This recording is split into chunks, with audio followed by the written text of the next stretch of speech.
nervous? No. Where's your answer? Dennis Beckham, let the ball out! Dennis Beckham! Dennis Beckham! Dennis Beckham!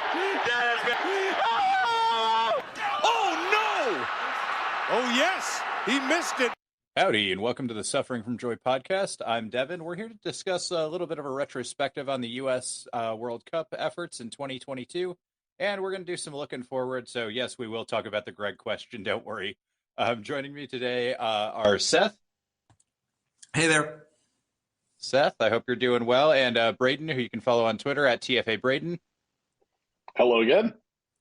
All right. Well, it's over. We can actually sit back and enjoy some of these nice World Cup games now.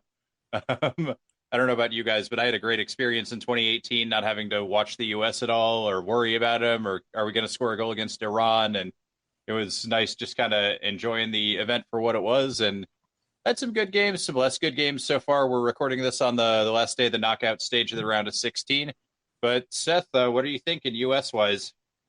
U.S.-wise, I mean, we did what we were supposed to do. We got out of the group stage. And I mean, I guess it's weird. My predictions were right. We went draw, win. And I don't think I went on the podcast with a prediction for what I thought was going to happen in the round of 16. We'll go with that. I know what Seth's prediction was, but we'll not shame him here.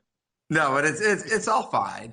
And that this team, if you had told me before the World Cup that, hey, this team would get out of the group and lose to the Netherlands 3-1 in the round of 16, I'd be like, that sounds pretty feasible. So we did the job that we were sort of supposed to do. Yeah, we kind of touched about this on the instant reaction, but it was fine pretty much the whole World Cup. The Simpsons have a word, meh, that I think kind of describes this whole World Cup experience for the U.S. What are you thinking, Braden? Yeah, to use employer review language, it's a solid meets expectations. Satisfactory. I don't think we necessarily did anything great this World Cup, although there were flashes, and those flashes are exciting and something to hold on to as we go into the next cycle. But if you take the overall performance, I think it has to be met expectations. Yeah, and I think we compared it before to sort of if you're a big Premier League watcher, it's like qualifying for the Europa League or similar. It's you kind of did the baseline, and it's not bad. But let's talk about some bright spots. For me, definitely the first goal and us actually taking the game to teams, even if it was kind of first half or maybe we didn't do it the whole game, but it wasn't the plucky U.S. sits back and absorbs a bunch of shots and maybe gets lucky on a set piece or something of old. We were better on the field than most of the teams we played. Braden, what's your bright spot?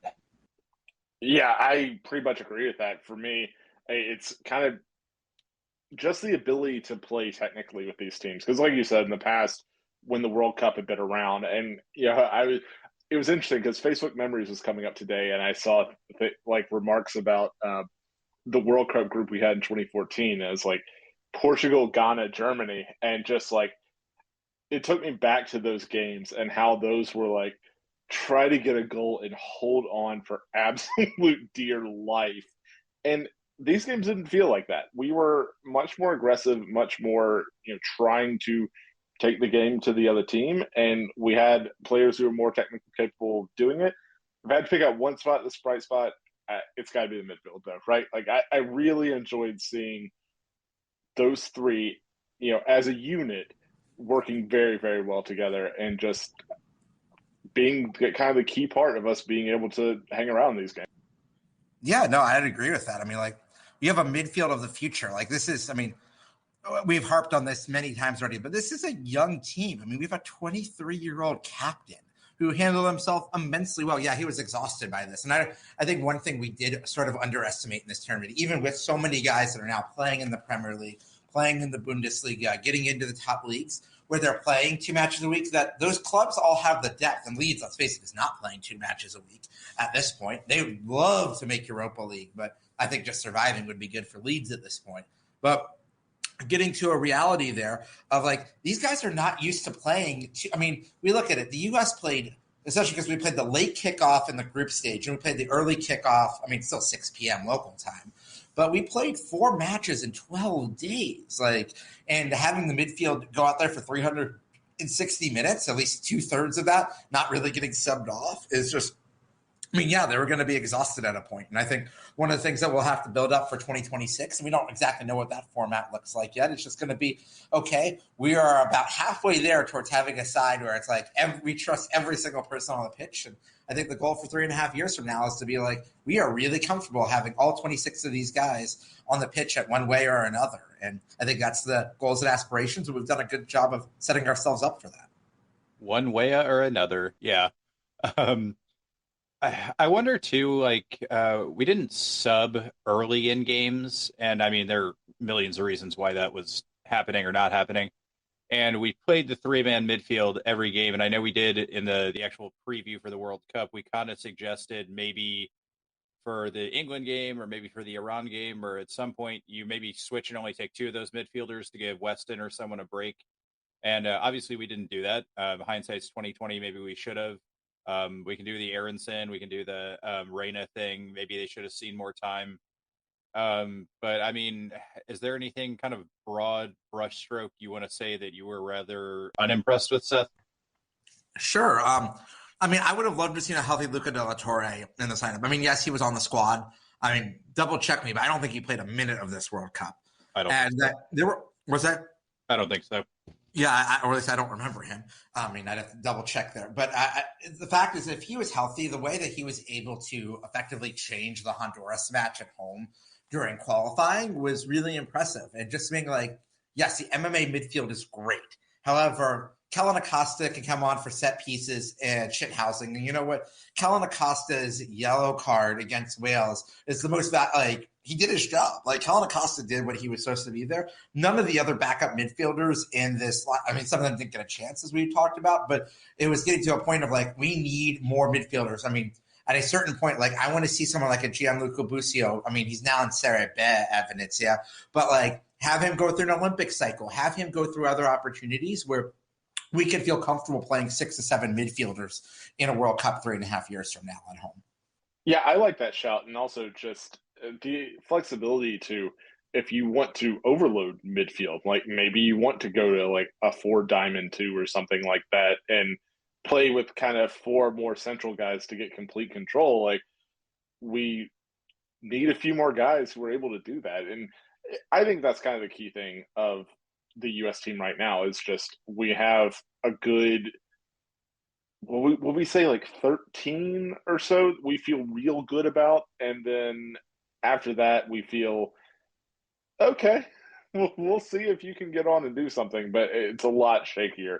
So I do think that rounding out some of those slots is going to be a key thing for the next cycle. And getting a few more guys kind of at the level ready to compete. And I think there's some exciting guys coming up as well. Like, we talk about a young team, but like, even through the pipeline, you've got a guy like, you mentioned Busio playing over in Italy now, but even, closer to home, a guy like Obed Vargas at Seattle. Like, if he keeps developing, keeps playing, like, I think he could be a real interesting, like, energy piece to add in there. And I don't know. We'll see. Like, I think we've got a few guys coming down the pipe in a few positions that will be very helpful to this team. I mean, I'm really looking forward to seeing Brendan and Paxton Aronson playing together. Like, I think Paxton Aronson going to Frankfurt is going to be really great for his development. He probably won't see much of the first team in the next year, but having him in an academy that's really strong, getting minutes with the B team there, and being able to build his way up through that system is something that has me really excited for the future. Yeah, totally agree. Braden's jumping on that Miles Robinson, Austin Trusty, the process future center back pairing for 2026. And I'm here for it. Chris Richards is only 22 years old and would have been at this World Cup if he hadn't been hurt. Yeah, that would be great to have 3 center backs we could rely on, and some with pace, some that can run. Well, I guess they all have pace, yeah. But you know what? Like, I mean, I want to give a shout out here. Tim Ream did one hell of a job in playing every minute of those 4 matches and looking as good as he did at Fulham. We gave him, obviously predating this podcast, but I'm sure all 3 of us gave him a very tough time at points. Yes, I know he's a St. Louis guy, but like, he had looked like his prime had passed, and what his form that he had given there. I got to give credit to U.S. Soccer for calling him back into the side and being a rock of this side and playing really, really well at this World Cup. Yeah, I was happy to just see him in the squad, but him playing well for every game was definitely a huge boost, at least for me, he was my both surprise and probably the U.S. player of the tournament. I don't know if you guys feel differently or have anybody else that you thought was really good that you want to give a shout out to as far as like the whole 4-game setup. As a surprise, yeah, I've got to go there with Tim Ream as well. Like I think like that's if there's another answer, like it's probably wrong. Like it's Tim Ream. For guys who stood out to me, it's tough because, and for me, this was more about like the close moments. But I thought Tim Weah had a good tournament. Like I thought that you talk about being like a knee offside, like just barely being offside, and what could have really given us a chance to coast a little more in that Iran match. And I think just if we could have made some of those subs, gotten McKennie and possibly Tyler Adams as well off earlier, like maybe we're talking about a little bit something different against the Netherlands. But it didn't happen. But there were a couple moments, and even him like just taking that shot against the Netherlands, that just like the volley out of nowhere that hit it slightly different. Maybe it goes in. But I thought he had a good tournament overall, and I'm excited to see how he continues to develop. Yeah, and I thought we could have done some more creativity, at least with lineups. I understand kind of you had this setup and it got you through the group stage and you want to stick with it. But even when we were doing those basically 3 match day qualifying rounds, we would basically play an entirely different squad in day 2 than we would days 1 and 3. So I think Weah, maybe moving him up top, would have been an avenue where we could have moved that around, or playing Aronson in midfield or something like that. But to Seth's point, like that was a lot of games in a very short amount of time. But yeah, Weah is a good choice. Seth, anybody else you wanna talk about? I mean, we've already given Tyler Adams a shout out, but I think he absolutely deserves the captain's armband for his performance. Yeah, he was worn down by the last game, but I think he did a great job there. As we go through everything else there, I would say, I mean, Jedi obviously got roasted a bit in the Netherlands match, but again, playing almost every minute of the 4 matches there looked really strong. And that's another area where I think I would have personally liked to have seen a little bit of Joe Scally either on the left or the right. He's done a little bit of both for Gladbach, even though he's more normally on the right. And especially because Dest didn't finish any of the 4 matches, I would have liked to have seen him get a little bit of playing time here, especially as we're building towards the future. And I think he could have done a better job defensively. But we really relied on a system here where we effectively had 3 true defenders in the system. And I know it's weird to consider Tyler Adams a defender of sorts, but like really our center backs and Tyler Adams were our main defenders because Jedi and Serginho Dest were playing so far forward. And it's one thing if you're Liverpool and you can have enough possession, enough pressure to consistently do that. But the U.S. we're good, but we're not quite that good yet. And it's just going to be interesting to see it, like having some fullbacks that can also defend really well is going to be essential to have this team succeed in the Copa America and in the World Cup moving forward. Yeah, and a lot of the time too, when you see those teams with those, I mean, they're basically wingers that you're playing your fullbacks as, especially, Trent Alexander-Arnold, you kind of mentioned. They have pacey center backs, and we mentioned it on the preview. Like we didn't have a pacey center back because ours he did his knee and was it March or something, and didn't get back in time. But I mean, it's a way to play, and I think they showed promise. I'm with you. I would have liked to have seen some Joe Scally, or I mean, maybe even a little more like Kellen Acosta, like we kind of mentioned, just something. I don't know where to go from here, but who is a disappointment for you, Seth? I would say, I mean, speaking of, on the Joe Scally position, Shaq Moore did not look good in this World Cup. Ooh, yeah. Like it was he was the one player that, oh no, I say 2, him and Jordan Morris, but Jordan Morris didn't, in his 15 minutes on the pitch between 2 matches, didn't really do much of anything good or bad. Like Shaq Moore missed some key passes, missed some key markings. Like Shaq Moore should not have been on this squad, and is the only person that I feel confident about saying it's like, or maybe Jesus Ferreira, but honestly, like I don't think you could have excluded Jesus Ferreira in favor of Pepe. Like I get why Berhalter and Ernie Stewart did that. But it is, you start looking through this. But yeah, Shaq Moore, I mean, he's a perfectly fine back for MLS, but is not at the national team caliber. No, and I mean, that's pretty much why he came back to MLS, isn't it? Because he couldn't I mean, he was in the Portuguese second tier, right? He was over at Tenerife in the Spanish Okay. second division, and he couldn't Okay.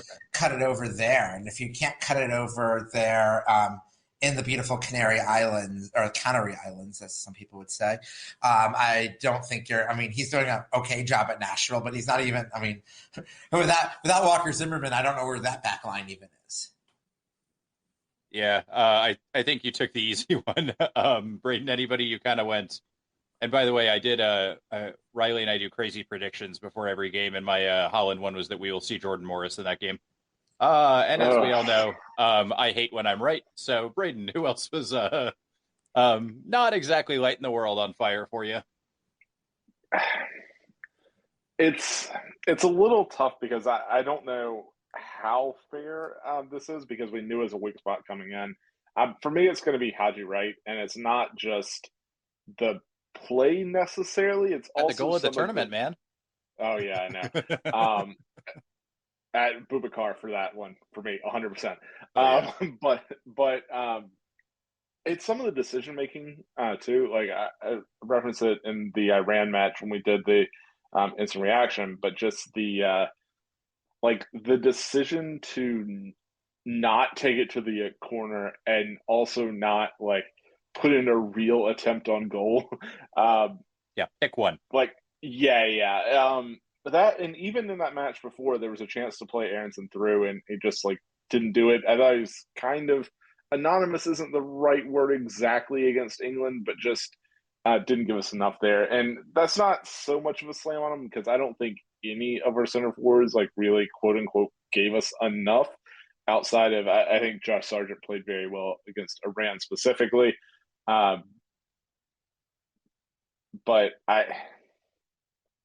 it's Haji for me. Yeah, I'm going to kind of piggyback on that. I was going to say the striker position generally, and I don't know if that's a tactical thing we kind of hit on before that, they're kind of playing this certain way, but the more we watch this tournament too, like almost every single team that's doing great has like a pinpoint striker. And so I think watching this tournament has just magnified both externally and how other teams play and how not good our strikers were, that this is a huge problem we need to absolutely fix in the next 4 years. And I guess let's get into how, I guess we'll do one more point and then we can get into how we're going to fix it all. But overall grade, Braden, you can do out of 10, you can do letter grades, whatever you want to do. And we'll just piggyback off of that. What would you grade the overall U.S. performance? I'll do a letter grade of a C+. I think it gets the plus because we did have moments that I thought were really, really strong, and kind of the way we got out of the group was a little more impressive than I kind of thought it might be. I know, like, you can say, like, what are you talking about? You only, scored a couple goals, but I thought that the ability we showed there and the football we played, I enjoyed it. So I'm giving us a C+ for that, but at the end of the day, it is, like I said, really just meeting expectations, so can't do better than that. Hey, we got out of the group better than we qualified in. So I guess you can say that's an improvement. Seth, what are we grade-wise? I'd give us a B here. I mean, maybe I'm just involved in education in my day job, and there's too much gradeflation in this world. But we did what we met expectations. We did what we were supposed to do. We looked like, and I think the way we played England really well, all things considered. I mean, we obviously had some opportunities to win that match, but look at what England did to Senegal. The fact that, if we had somehow won this group and gotten into that match with Senegal, I don't think we beat them 3-0. But, this is a team that actually, they went out and, England has scored 12 goals in this World Cup in 3 matches, and they scored nothing against us and didn't even have a great chance. I think Gareth Southgate made some mistakes in that match. How Phil Foden didn't even see the pitch is sort of beyond me in that game. But going through this world, the U.S., Berhalter came out with some really good strategies for some of the games. He came out with an absolutely awful one for the Netherlands match, but hey, he hit it 3 out of 4. That's better than most international coaches. Yeah, I don't know if I'd quite go 3 out of 4 because there were some tactical issues, especially later in the game with subs and. Yeah, no, I would talk about initial game strategy. Yeah, no, I think his sub management is something that can be improved upon. Yeah. So I actually was going to say B minus before you guys said it. I'm not just playing the middleman here. It gets above a C plus because of the way we played. It gets down to a B minus instead of a B because we still have those same problems that we knew were problems. I don't think we were flexible enough in almost any game. Our in-game adjustments were not great. And the England game kind of gets me above a C as well. So roughly a B minus average. I think we're all kind of saying about the same thing. We're just using different words and different assessments on the scale of how we get there. But we need to win the World Cup in 2026. How do we get there? I'll let you lead us off, Seth. We're not winning the World Cup in 2026. I think we can get much. I think this is a team with a core that can be capable of a semifinal appearance, doing something like what Korea did in 2002. I don't see, even in a 3.5-year period, even if you lure Pep Guardiola away, if you have everything go, yes, if all the perfect breaks happen, this team could win a World Cup. But I don't see that happening. I think a realistic target for 2026 is a semifinal appearance. Okay. We'll do the obvious one. We'll wait till the end of the World Cup. Do you keep Berhalter around, or are you telling him to go find an MLS job? I think actually Berhalter would have more success finding a job coaching in Northern Europe than he would in the MLS at this point. I mean, as of today, there actually are no open MLS jobs with the Crew signing Wilfried Nancy from Seth Montreal. But there's it's an interesting world. I think Greg Berhalter is not the biggest problem with U.S. soccer. I think he might be the third, but I think the number one problem right now is Ernie Stewart. Ernie Stewart, when he was the sporting director in Philly, did not let Jim Curtin run a system that he wanted to run. If you look at what the Philadelphia Union have done since Ernie Stewart has left, they have made it to MLS Cup this year. They made it to the Eastern Conference Finals the year before that. They've had flexibility to run a system, and Ernie Stewart is a large part of the problem here. And the board at the U.S. Soccer Federation, down the street from me in Chicago, needs to get rid of him before they do anything with Greg Berhalter. Greg Berhalter may very well decide he doesn't want to continue on this job and coach a club. And I think he's probably a better club coach than a national team coach to begin with. But Ernie Stewart and being so rigid, I mean, Chicago is a great city, but the fact that all of our youth coaches have to live in this city, you can't even play outdoor soccer 4 to 5 months of the year. I mean, I was just walking home in 38, 39 degree weather, and that's warm for December here. This is let us take advantage of all of this country and all of our expats with American ties. Let's figure out a full system here. And it seems like U.S. soccer is still further behind where they need to be. So my answer is that Greg Berhalter, yes, could he be replaced with someone better? Sure. But our biggest problem right now is getting rid of Ernie Stewart as the technical director of the federation. Okay. I think there are a lot of other overhauls too, like just to U.S. soccer as an org as well. I don't disagree at all. Yeah. And I think a lot of us, you hear this sort of line that it's people just complaining about U.S. soccer and MLS, and that's part of it. And that's, I'm honestly amazed watching MLS that some of these guys are as good as they are, and I'm happy MLS has grown as a league, so we don't have to deal with that problem as much. And if we do, it's usually, at least for this roster, we went through and looked at it and said, okay, if there's an MLS guy, well, for the most part, he deserves to be there, or the person who would be competing with him is another MLS guy. Little quibbles here and there, but that's roughly the assessment. But MLS is way better than MLS was 4 or 8 years ago. The quality of play in the league has dramatically improved. Is it where it needs to be? No. But MLS is not what is holding back this team. It is a federation of looking at this. I mean, our team did an amazing job of reflecting the diversity of our country, but yet we still don't have enough. I mean, think of how many Latino boys are playing soccer in this country, but yet aren't being connected. If you're not connected with an MLS academy or another direct U.S. soccer pipeline, we are missing out on millions of potential kids that could crack this 26-man lineup. And I think there are some grassroots efforts that are doing great work in this space, but there still needs to be more that can be done to make sure that we're fully developing a talent pipeline, that it's never a question that we want to get to a standard in this country where, making it out of the group stage is obvious. We can do that with the kids and adults that exist in this country. We just haven't gotten there yet. Yeah, and I mean, we need to be at a point where maybe getting to a quarterfinal or so is expected. You know, the U.S. has never won a knockout game against a non-CONCACAF opponent. Like, we need to rack up some of those and announce ourselves on the world stage. And I think that for me was the biggest gut punch about that loss to the Netherlands. It wasn't like we lost or we didn't play well or everyone looked tired. It was, hey, here's a chance where even if we lose, we can show, hey, we can play this game. We can play it well. We're not just going to bunker in, and we're going to take it to you, and we know what we're doing. And we just got tossed around and out coached. But I agree with you. There were much, much, much bigger problems with Greg Berhalter. What do you think, Braden? Yeah, to not go like too far in that, like I agree that Berhalter's not the biggest problem in U.S. soccer. It's my personal opinion, and a very strongly held one, is that national team managers should only get one cycle, basically, unless they get to the final of the World Cup. And I mean, obviously, Berhalter didn't do that. So to me, it's time for him to go find a decent European, hopefully, managing gig, and hopefully he can continue to develop as a manager. Like one thing I'd like to see us do maybe in the U.S. is not put the next like hot name into the national team position, but instead like go the Jesse Marsh route, and maybe it's not like Red Bull route or anything like that, but go manage in Europe and kind of work your way up a little bit there. And I think at some point, I hope it's not this cycle. I hope it's the next, when Jesse Marsh, I do think, will get this job at some point. I think he'll be a better national team manager for it and be more ready to make these kind of in-match decisions that we really, really lacked, especially against the Netherlands.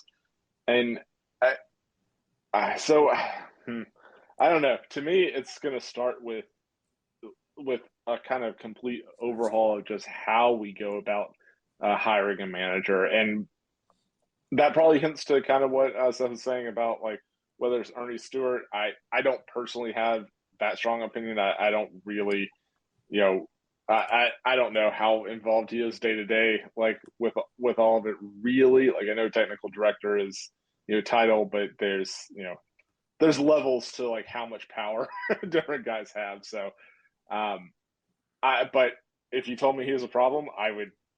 Yeah, it makes sense, especially when you laid out the Philly stuff as well. So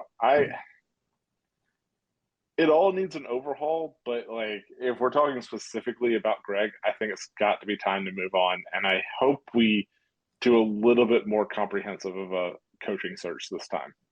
Yeah, and I mean, you touched on one of these things that I don't think gets talked about enough. Like we always say, oh, players need to go to Europe. They need to, learn European patterns of play. They need to learn European styles, greater technical ability. Yeah. We could do this all day. We don't talk enough about coaches doing that. And I don't mean like you have to go coach Real Madrid or something, or it doesn't count. Like even almost especially you look at gigs in Holland or Belgium or the Nordic countries. There are very good development areas there, especially for coaches. And Greg Berhalter did that. Greg Berhalter coached in Sweden before this. I mean, if you heard his press conference before the Netherlands match, he talked about his time playing in the Netherlands and how much, he was listening to questions in Dutch and answering them in English. But he understands the tactics. I don't think that would be a credit to U.S. soccer and hiring someone like Berhalter that's not just an MLS experience there. Mm-hmm. Yeah, and I mean, we tag Greg with this a lot, and I don't think it's unfair, but there's a chance if, we got to talk about the like, hey, whatever we're going to do with the coach, what we're not going to do is like have an interim coach for the next 13 months. Like we might leave Greg in there and look towards hiring someone else, or kind of like say, hey, can you take this on for another year while you look for another job? That's a route that I don't think is terrible. But what we're not going to do is put in an interim coach for 13 months. And I mean, there's a possibility Greg was actually the best choice too. I mean, maybe not when we hired him, but 13 months before we hired him, that might have been the right call. But they have all this garbage baggage that goes with it that I think just muddles everything around, and people don't like it for good reason. But I mean, who would be your first? I mean, we'll ignore Jesse Marsh because that's everybody's first name on the list. But who's kind of an intriguing candidate for you, Seth? I'll start off domestically and then we'll go abroad. I think Steve Cherundolo over at LAFC is a really interesting candidate. He's only been at LAFC for a year and obviously had some amazing players that helped him win an MLS Cup. But what really interests me about him, more so than the LAFC experience, is the fact that he was over at Hannover 96 and Hanover 96. He was the captain over there as a player, then stayed over there, coached in their youth academies, and having someone who understands both American and European cultures in a way, it's like, yeah, you could be like, oh, well, Zidane's available, Yogi Löw's available. I don't think, yes, the U.S. Soccer Federation could afford to hire someone like these guys. Like, I have no doubt about it. But I think you have to have someone who is ready to, who understands American culture enough to be able to do this, and is someone who has coaching experience in both the U.S. and Europe, but someone who is willing to experiment a little bit. I mean, one of the things that was so fun to watch in LAFC this year wasn't necessarily fun from an Austin FC perspective, but is that like they could come at it that they knew how to run with depth. They knew how to change their lineup to make strategic subs in matches. They knew how to take it. They knew how to get the best out of their guys. And the manager wasn't such, I mean, Greg, for better or worse, the funny thing is I don't think he's a very ego-driven person. Maybe the media built him up to this, but they're talking about his shoes, just behind the bounce pass. Like, he was a larger-than-life character. On LAFC, you almost don't even remember that Steve Cherundolo's there. He gets to a point of he's in the background and he lets the players shine and lets their narratives come through and is more of a game manager than anything else. And I think something like that's really appealing in this job. Yeah, and I don't think the whole like Greg ego-driven thing is based in reality either. Like, yeah, he throws bounce passes, he has a shoe collection. He's kind of he's a kind of fun guy, but that's not like Greg's not going out there like, why don't you guys talk about my shoes more or anything like that. So we got to be fair to him there too. I mean, the funny thing is I think it was a local Chicago thing where someone was running by him on the street a few months ago and told him to go back to Columbus. And he was so encouraged by that. He's like, someone cares about this. And it's just getting to a point of like, it's kind of fun to talk about this kind of stuff because like we're the people that care about this. But even the average one of the 16 or 20 million people that were watching these group stage or knockout stage matches, most of them aren't getting into this kind of stuff. And at a point, you just need someone who is a successful game manager more than anything else in this role. Yeah, and I mean, I'd be totally fine with that. The other point I wanted to add about, and it's not Berhalter necessarily, but U.S. Soccer actually did do well, is identifying kind of quote unquote foreign-born talent or people who you wouldn't necessarily think of as, I was born in Indianapolis and I came up and I played at Notre Dame or wherever, but branching out and finding all of these people who are eligible through these weird FIFA rules, and folks like Yunus Musa who kind of dropped through a weird time at Arsenal and started out playing a fair amount of minutes at Valencia, and they went, thank you very much, and he's been great for us. So I'm hoping we can find a few more gems like that. But I want to make sure we got that in there because there's some. I know you have one in mind, Devin. Oh, I do. Braden does too. Flo Balogun, who we have spent many an off-air discussion about playing for the U.S. I honestly would have loved to have had him in this 26-man side. Yeah, I would. Balogun size hole at number 9. Yeah, I would have walked up to him and said, "You will start every game in this World Cup if you want to come play for us." And it sounds like they made some kind of an approach. I doubt it was that overt, but I think it's important to focus on some of the stuff U.S. soccer has been doing well too. And I mean, Berhalter integrated those guys. And I do think Flo Balogun will be playing for the U.S. in 2026 because I don't see a path for him into the England side. And I think that he started sharing some stuff on social media. He started getting into other things. He sees an opportunity. He ain't stupid. I'm much more pessimistic on that. I am too, but he's a really interesting character, and maybe he's just going, hey, I'm young enough that maybe we'll see if my career super takes off. I'll play for England. If not, I'm 24, I think, for the next World Cup. So he's got time to make that decision. And maybe he just doesn't want to rush it, which is totally commendable and respectable. Maybe he's looking at, hey, there's a chance Ricardo Pepi made this choice and he got left out of the squad. And now I'm kind of sitting here holding the bag. And I'm sure people noticed that. And I think Pepi was left off for good reason, but There's some careers that end up that way where you just sort of Pepe's also 19 years old. yeah. And you look at how many dual nationals did get to play for this team. I mean, Jedi's a dual national, Cameron Carter-Vickers, Sergiño Dest, Yunus Musa. Like, there's plenty of dual nationals that are getting the opportunities here. I don't think that should be scaring anyone off at this point, but I hear where you're coming from. Yeah. Braden, who'd you have in mind as a coach? Seth, I know you had some other ones, but let's just start with a first name for her right now. Yeah, so I was looking through who like possibly in the current like MLS setup might be interesting for it, and I'm really struggling to come up with names other than Cherundolo. Like I do think Cherundolo is a very solid shout, but it's kind of like what I was saying about Greg is I'd like to see them go to Europe and like be a manager at a squad, like fighting whether it's for Europa League spots or you know whatever success is for that club. I'd like to see them go to that and maybe be a little more higher stakes first before we go to Cherundolo. But yeah, there's not really a whole lot around MLS, so I'm gonna throw one out there that's available and maybe doesn't have we'll have options, but maybe not the best options out there. I think a really interesting choice for this crop of U.S. players could be Marcelo Bielsa. Like, I think that when you look at how aggressively all of our players press and like how that was a strong point of this team, I felt like, especially like if you look at the first half of the Wales game, we were 100% on top of them. And I think that they could do what Bielsa wants from a team very well and just kind of he's taking the Uruguay job, right? Is he? Oh, I hadn't heard that yet official? Either. It is. He's been strongly. I'm pretty sure he's taking the Uruguay job. Okay. Well, that's certainly disappointing. I would.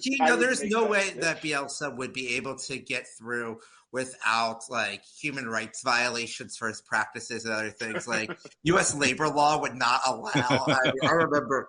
I remember when I was living in Argentina during the 2010 World Cup, he was the Chile manager, and he scheduled 2 friendlies in the same day and was dating the president of the country at the same time. Like, he's a larger-than-life character. But I like where your head is at, but I don't see it happening.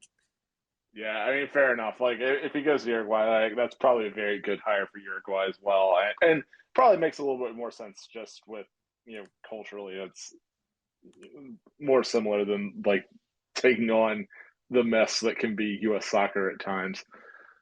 All right, so it's not Bielsa. I don't know. Like, it's difficult to know who else is available. Let me throw out a name that both of you might be interested in, who is technically available, and I'm just going to let you guys debate it. What about Please Thierry? Tell me it's who? Oh no, absolutely not. Under no circumstances. Explain more. I mean, I just don't think he's looked good in management wherever he's been. Like, I just don't think it's ended well wherever he's gone. Like, I don't see much that says, oh, I think he can be a very good manager based on previous jobs. I would say no, just for kind of what Braden said, even though I think he's had a little better record than maybe Braden said, but I don't think Thierry Henry would want to do this job for 4 years. Because he's very nose to the grindstone, hard work, every day. And I don't think he would want to do that type of job where you only see the guys every few months. And I think he would end up quitting before the World Cup, just out of frustration with the whole job. But that's my 2 cents. I'll throw one at you, Braden, while we're doing this. Tata Martino.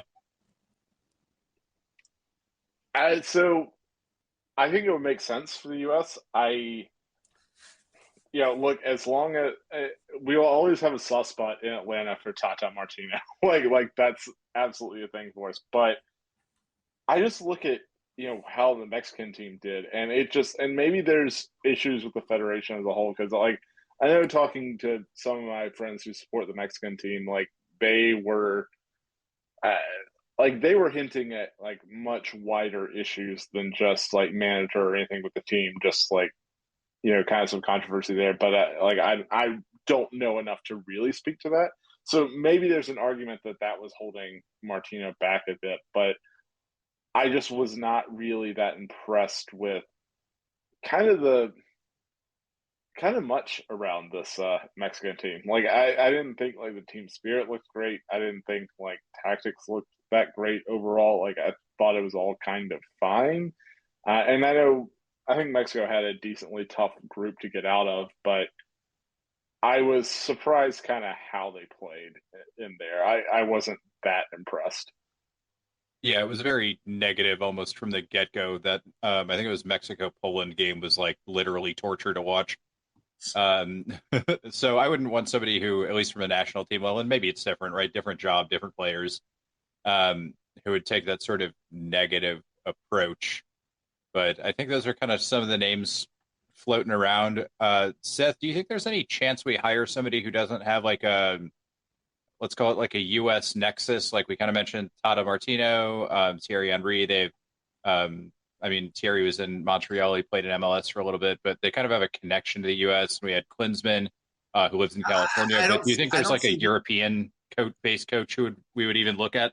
No, I mean, the next two names that we're going to throw out both have U.S. connections. The one coach in CONCACAF who I would be interested in hiring would be Hugo Perez from El Salvador, who I think did a wonderful job with El Salvador this cycle. El Salvador's player pool is not great. Hugo Perez played for the U.S. team at the '94 World Cup.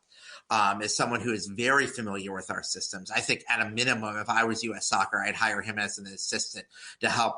Because now, Luchi Gonzalez is going off to San Jose to take that job. So at a minimum, you have an assistant coach position that's open. If I were U.S. Soccer, I would throw a bunch of money at Hugo Perez. He might not be the guy to be the head coach yet, but to have him as a number two, especially working on developing Latino talent and understanding how a system works. I mean, those El Salvador teams, they're not that talented. Like Alex Roldan would not come close to making this 26-man roster, but he was able to get a ton out of his guys and was really impressed by them throughout the CONCACAF cycle. Another name that just recently lost a job in Europe would be Pellegrino Matarazzo, the New Jersey-born former coach of VfB Stuttgart. He did a pretty good job with Stuttgart, all things considered. I mean, he didn't get them up to power levels, but is someone who was a pretty solid club coach, and I think will get some interesting opportunities moving forward. Yeah, I think both of those would intrigue me at the very least. And Braden, before we jumped out of air, you threw an interesting one at me. So let's see what Seth thinks about this. You threw Thierry Henry at us. We're going to throw Arsene Wenger at you. Yeah. I mean, Arsene Wenger's just old at this point. Yep. It was Arsene Wenger 10 or 15 years ago. Sure. I just think Arsene Wenger doesn't have the energy for this type of challenge at this point in his career. Yeah, I think that's fair. And I think he's happy with his little office and just kind of doing generalized, well, wouldn't it be cool if we had this idea type of stuff? And playing in friendly matches. So, I mean, apparently he looked pretty good in a friendly match a few months ago. So maybe he has a little more energy than you think. There's energy in then being ready to do this. Yeah. Braden, any thoughts on Arsene? I mean, I would love it, obviously. I think he would fangirl at every game. Yeah. Well, yes. U.S. Soccer could sell sleeping bags, and they would finally have awesome merch for once. Solve two problems, guys. I love it. But more specifically, one of the things that would intrigue me about someone with a profile of Arsene Wenger is when we talk about needing to get these dual nationals on board. If you want to talk about going to get a Flo Balogun, someone like Arsene Wenger, Bielsa, someone along those lines, I think it's going to have a more successful sales pitch to them than, whether it's Cherundolo. I mean, I think Cherundolo will be a decent manager. I think he is good, but there's kind of levels to this. Guys who are towards the top, we're not going to get a tier a coach. We're not going to get a Pep. We're not going to get a Zidane. We're not going to get any of those guys. So I think everyone that we take is going to have works on them in one way or another. So I think it's just kind of deciding, do we want to take the guy who maybe isn't as experienced and maybe has something to learn and maybe that hurts us, I kind of think it did against the Netherlands, Or do we take someone who's maybe even a little bit past it, like a Wenger, and kind of like last chance saloon type thing? So I don't know, but I do wonder about like recruiting the dual nationals if someone at a higher like international profile would be very helpful for us there. Yeah, I mean, you start talking about the tier A coaches, and I mean, Jurgen Klopp will be out of a job in a year or two at just his inevitable run. Like, do you try to convince someone like him? I mean, U.S. Soccer has the money if they want to do it, but I would be, again, surprised if we got a tier A coach like that. But you never know. You could get someone crazy enough to be like, the U.S. is hosting the World Cup. This could be my life legacy, that there is a slight chance that you could pull someone like that. Yeah, and I mean that's gonna kind of lead us into what my next question for you two. And Seth, you can go ahead and take the lead on this. Do we need to hire, like, let's just say Gregg's, you know, we get to choose when Gregg's going. He's not going to decide on his own. Like, do we want to stick with Gregg for a little bit while we figure this out? Do we need to like hire a coach by before 2023? How do you see that?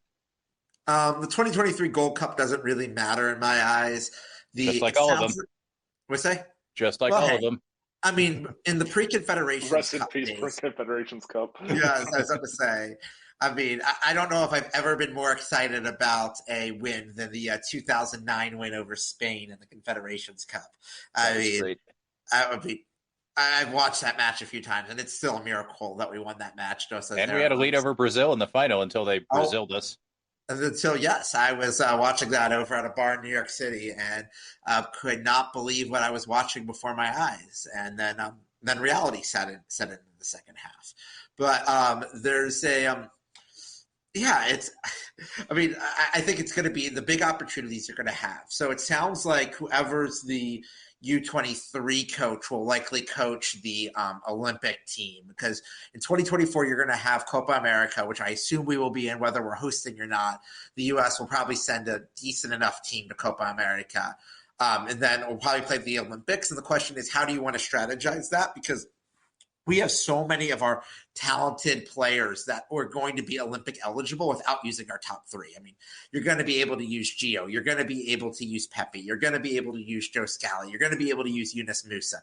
There's going to be quite a deep talent pool. Gaga should be in goal for that. Like, there's going to be, that could run out a really good team in the Olympics there. And I think that's really exciting to look at. Like, okay, maybe do we want to focus on that? I also think the U.S. should do something in the summer of 2025 where it's not quite Confederations Cup, but like host the tournament. We have enough. Maybe we might not have Qatar Airways money, but like, hey, American, United, and Delta, you're all going to throw in a bunch of money for us to host some 8 to 16 team tournament to help prepare for the World Cup here. Yeah, we'll invite Canada and Mexico as well, but we need to make sure that we get quality matches here. And maybe we can convince ourselves to walk into the new UEFA CONMEBOL Nations League for the next couple of years. Like, I think it's just going to be, I don't think 2023 is important, but I think 24 and 25 are really important to have the manager who's going to be managing in 26. I'd like to add one point to that as far as when we hire a manager, because I think it matters who it is. So if we're getting kind of a more experienced national team manager, I think we can kind of hire them later in the cycle and it's fine. If we do go with someone like Cherundolo, I think that that Copa could be absolutely critical. And so I would want him kind of settled in the job, not just like, oh, you get it at the end of 23, here's 6 months to get it sorted, that sort of thing. Like, I would want him pretty much settled and ready to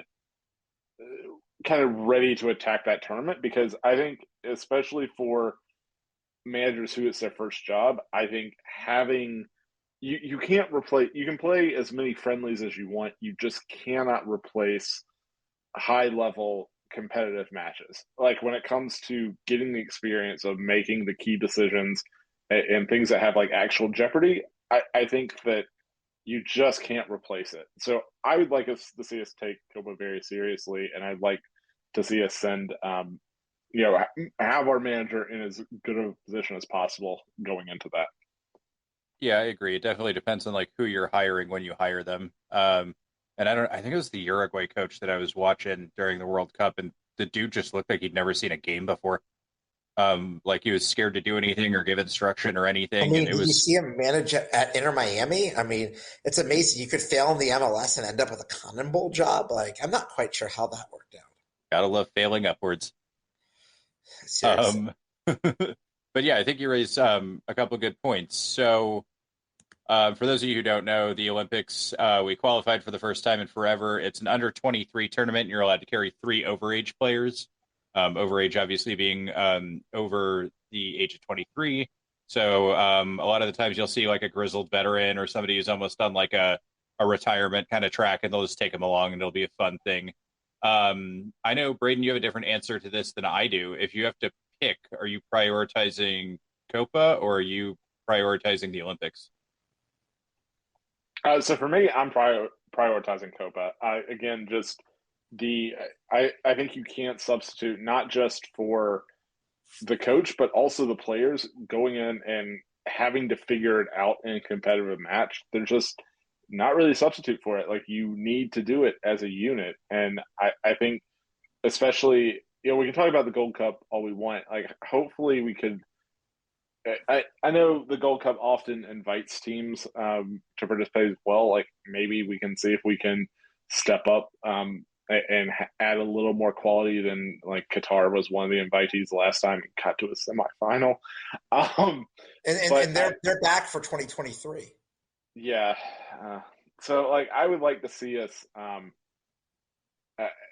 anything that we could do to have more competitive reps to see different problems and have to figure them out, I think will be better for us. I'm going to take the other side of this. I think, well, I with a caveat. So if the U.S., Canada, and Mexico, and some iteration of that host Copa America is the priority. If Copa America ends up being in Ecuador, where I think it's supposed to be, but the Ecuadorian government doesn't have the stadiums ready in place, so it probably won't be in Ecuador. It's kind of crazy to me that there's a major tournament taking place in a year and a half, and we have no clue where it's going to be. But Cotton Bowl, they might be more disorganized than CONCACAF. But there's as going through that, if we are a guest team in a tournament, clubs are not required to release their players. So if clubs aren't required to release their players, then the Olympics becomes the priority because clubs are required to release their players for the Olympics. Does that include the over 23s or those club options? I believe for the 3 over 23s, you can get them to. Actually, that'd be a fun exercise. It's probably for a whole nother podcast. But who would be the 3 people you would choose at that point? And I think it's too early to answer that question. But also, you're going to be playing in France for that tournament, so you might want to choose 3 European-based players already for that tournament who wouldn't have to travel as far. But you probably have some pretty great atmospheres. I mean, they're going to be at Parc des Princes, they're going to be at Lyon, they're going to be at Marseille and Bordeaux. You're going to have some wonderful venues for that tournament as well. So that I think there is definitely, and a lot of these teams have really good and the fact that like if you want to see a side of the U.S. winning something, like if you bring a top U.S. side with 3 really strong overage players, like medaling is a real possibility, and like medaling for the U.S. having a major positive U.S. soccer result for the general public does a huge thing for changing the nature of this game in the country. Yeah, and I mean, especially like your average person who watches soccer in this country is not probably anybody who knows as much as, obviously anybody on this podcast, anybody who listens to this podcast, like even the people on like Fox Sports doing the broadcast, like you tell them like, hey, we did great in the Olympics. They don't know all the nuances and the details. They're like, oh, wow, that's great. Aren't we, hosting the World Cup? Yeah, well, this is a good stepping stone. Da-da-da-da-da. So I'm kind of on your page too. Like, let's go win something if we have to, or at least place, I guess, medal. Let's go win something if we have to really like split between the two. I also wonder, with that being in France, if that's not a good way to maybe pick off a couple younger players towards us, Flo Balogun again, and say, hey, we got this great team, and you got to play with whoever you want to pick for your over 23s, and Tim Weah might be a good guy. Like, hey, you want to go play with Tim Weah, who he's already based in France, so. I don't know what those spreadsheets look like of people who are up and coming or anything like that. But I think there's a lot of opportunity here, and we should be excited, right? Yeah. So I'm trying to be on a high note. Like I know the game was disappointing, and our overall World Cup was, like we said, fine. But I think everything's looking up for the future. So do you basically like wash out kind of your Tim Reams and some of the older players and and start anew, or do you kind of play your 2023, just building out from there? And I assume Timberling's going to retire either way, but maybe kind of some of the older players that were backups, your Kellen Acostas or so. I know he's not old, but DeAndre Edlins, those kind of guys, like, do you still give them shots, or you just build in as young as possible right now, Braden? My opinion on national team in general is you should pretty much always take the best team that you can. Like I, I don't really believe that players do that much development in the national team. They mostly do it with their clubs, and I think it needs to remain an incentive and a goal to get to the national team.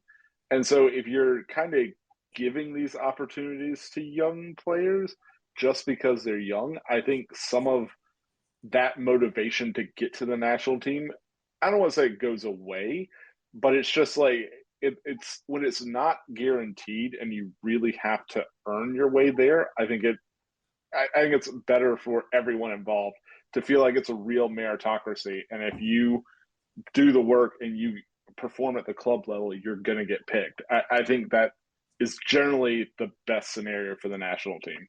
Is that really something we can claim, though, with how often we play like a B team in the Gold Cup and the weird little January camp that's basically like, largely MLS, like, hey, let's all meet each other. Maybe you'll be on the real national team one day thing. Yeah, so but that, I don't. yeah, go ahead. Sorry, I was just say I don't think like anyone counts the January camp really. Yeah, I don't. but I want to see Brandon Vasquez in there. I want to see how he does there. There's a few other players here. It's like, okay, I want to see how you do against B side US against B side Serbia and B side Colombia. Okay, let's give them a look and see how they are out there. Yeah, fine, that's something. And maybe he goes out and he scores 4 goals, and you go, okay, we can give this guy a bigger tryout. But he Yeah, goes I don't out know. there. Jesus Ferreira scored 4 goals against Grenada, and that did us a lot of good on Saturday. Yeah, a lot of people got mad at me because I was at that game, and I got harangued repeatedly for saying I thought he had a bad game, and people were like, "Oh yeah, well he had 4 goals." Like, well, he should have had 10. And I mean, yeah, you didn't have a bad game or anything. He scored 4 goals, but I watch those games, I think, a little differently than other people, and they're like, "Oh yeah, no, this is great, it'll help." And I'm looking at these games going, "This guy like missed like 5 sitters. If he does that in the World Cup, we're screwed." And I mean, I don't think he missed 5 sitters or anything against Holland, but those are the concerns that I look at those games. And I mean, it's fun to win the Gold Cup and the Nations League if that hasn't folded yet. I don't even pay attention to it. And it's good to get like competitive games in there, but I look at every U.S. soccer game as, can you help us in a World Cup? I don't know if you guys are any different. I don't know if I'm quite at that point yet. Maybe I was for a Agree, yeah. little bit of this cycle, but like at a certain point, like you need to have time for people to develop. And yeah, I agree they do most of their developing on the club rather than on the national team. But some people rise up to the moment. I mean, Richarlison is never going to be for Spurs what he is for Brazil. Thank fuck to that. Yeah, I was about to say that'd be terrifying on the other side of North London. But it is like some players rise to the moment, and others don't. And it's just trying to figure out like where those are at the moment. And it is, I mean, even Christian Pulisic looks better for the U.S. national team because he's in a better system than he is at Chelsea. Yeah, but well, it's part of that's the death knell of Chelsea right now. But whatever. Chelsea's having plenty of minutes being used up in this World Cup.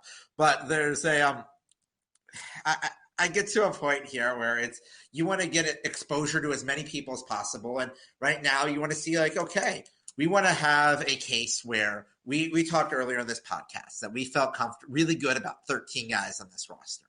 I want to have a situation where I feel really good about 40 guys come May of 2026, and then we're heartbroken that we have to leave 14 of them off. Yeah, I absolutely want to be at a point where we're like, there is gnashing of teeth and rending of garments over who the last guy on the roster is. Like, you look at Brazil and people are losing their shit that Gabigol didn't get on the team over, Anthony or Martinelli or somebody like that. And I want it to be like a real, like maybe not like a national emergency like it is in Brazil when they're having this discussion, but like, we're not going, yeah, I guess that guy's fine. Like, whatever, he does a job. For a lot of these spaces, like we kind of talked about like Jordan Morris against a few players, and it's just like, well, fine, whatever. Like, I don't think it's going to end up being a huge thing. Braden, where are you at? Yeah, I mean, I'd love to see us get to that point as well. I think we're a good little ways away from it, but I think we're moving in the right direction. And As far as the Gold Cup Nations League goes, I mean, you're in those, so you might as well win them. Like we do get so precious few meaningful matches at the you know at the U.S. national team level. Like it's kind of like when we play Mexico and hopefully Canada now. Like hopefully we're starting to get a few more um, legitimate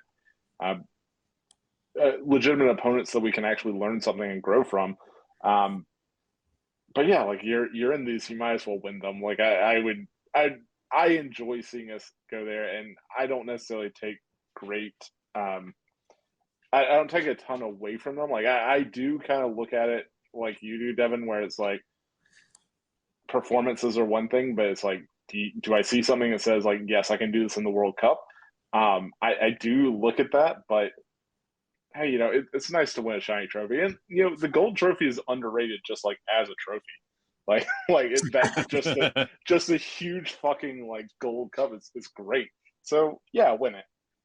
Yeah, and I don't mean to say like we don't get anything out of that. Like I think the combination Gold Cup Nations League weird smashed schedule we had last year got us okay. Matt Turner is our number one, or Matt Turner plus Zach Steffen eventually shakes out to be Turner. Like there's definitely stuff we can get out of those games, but I just don't. It's not like playing in the Euros or anything like that. At least to me, where it's like, oh my god, this is a huge trophy and it's a big deal.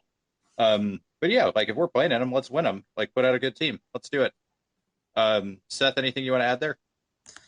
Yeah, I mean, one of the things that we haven't seen the schedule for the Gold Cup yet. So besides Qatar, we actually don't know if there's going to be any other guest teams in the tournament. I hope that they're playing them in the venues that we're getting to play in. Like, yes, like for qualifying, playing in MLS stadiums made a lot of sense. But at a certain point, like, I want us to be playing games at Gillette. I want us to be playing games at Lincoln Financial Field in Philly. I want us to be playing games in Seattle. I want us to be playing a majority of the friendlies in the next cycle, friendlies or Gold Cup or Copa America, in the NFL-style stadiums that we're going to be playing in the 2026 World Cup. Even if they're filled with fans from Mexico or El Salvador or Honduras or whatever. Like, we need to be playing – first of all, the U.S. Soccer Federation will make a bunch of money that way. But, like, we also need to be prepared to be able to play in these type of venues. And let's get some of the best teams in the world to come here for friendly so we can sell them out to 80-20 U.S. crowds. I mean, one of the best soccer experiences I've experienced in this country was going to the Copa America semifinals in 2016 between the U.S. and Argentina. And we had a 90% pro-U.S. crowd in Houston at NRG Stadium, which is going to be one of the venues that's hosting the World Cup. And doing this in Atlanta, doing this at Jerry World, making sure that we have – like the U.S. team should play a match in every single venue in the United States that is hosting the World Cup in the lead up to this cycle. And if we don't do that, that's shame on us. Yeah, that's a really good point. I hadn't even gotten that far yet. But I mean, you especially look at like how much we pay for these USA game tickets, and even like a big European team, I think it'll be easier to get a South American team. But you think we're going to go, hey, look at this giant payday, and they won't, fly over to play us? We absolutely should do that and try to make them as meaningful and basically dry run like what you were getting at as possible. Did we finalize the list of venues already, or are we still? Yeah, we have finalized the list of venues. So we're going to have 11 venues in the U.S. that will be hosting matches. Going west to east on it, we'll have Seattle over at Lumen Field, which actually is an MLS venue there, but a little different than the normal MLS venues there. You have the 49ers Stadium down in Santa Clara, Levi's. SoFi will be hosting. SoFi is hosting the Gold Cup final this cycle, which we do know. Then moving east from there, we'll have Jerry World at AT&T Stadium in Arlington. We'll have NRG in Houston, of Arrowhead in Kansas City. And then we have 5 East Coast venues going south to north in Miami, over at Hard Rock, over in Atlanta at Mercedes-Benz, at the Lincoln Financial Field in Philly, MetLife in the Meadowlands, and Gillette in southeastern Massachusetts. Okay. And we're only going to, like, the thought right now is we would only be playing U.S. venues, right? Yeah, I don't see – because they've already said that quarterfinals and beyond would be in the U.S., so I don't think – I mean, I guess there's a small world, where we could play at BMO Field or at BC Place, but those are both what you call MLS venues that a bunch of the guys will have played at. I mean, I would hope that we would play one match at the Azteca in the next few years just to play a match at the Azteca, because why not? But at least a lot of the guys have had experience playing at the Azteca. I don't think we'll have experience playing at the Estadio BBVA in Monterrey or at the Chivas Stadium in Guadalajara. But you don't need to have experience playing in all of those. But I think scheduling 11 friendlies, as getting excited for the World Cup, making sure that the grass fields are ready, things like that is something that should absolutely be done. And if U.S. Soccer doesn't do that, shame on them. Yeah, no horrible pitches like we had in Las Vegas a couple of years ago. Oh, gosh. Yeah, and I mean, that's we don't talk enough about it either, but like the grounds crews and all of the logistics and all of the stuff that's been like a fucking nightmare in Qatar. You know, I know we have a lot more experience doing huge events here because, you know, you could pick 10 states and they could host the World Cup on their own, but having dry runs for that sort of stuff is helpful too. I feel like we've been ignoring you for a little bit here, Braden. Do you have anything you want to add?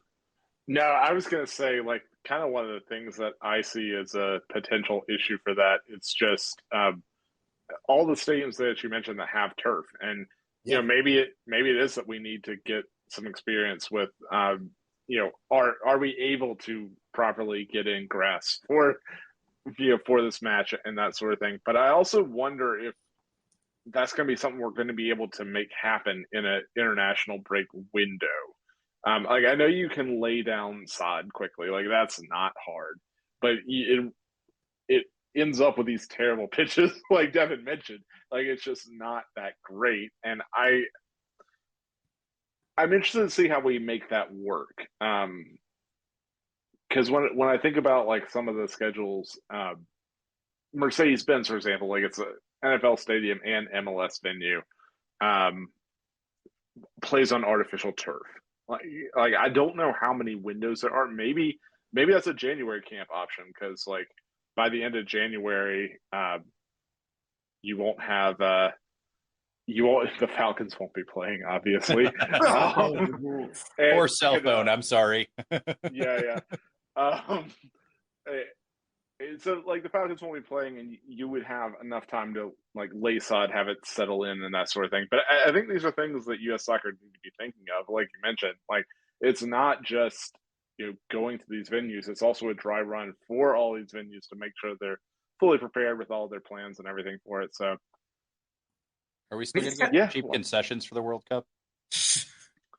I am not sure. Like, if I remember correctly, the ticket. So when the MLS Cup was here, because we couldn't get tickets from Atlanta, like it's an MLS event.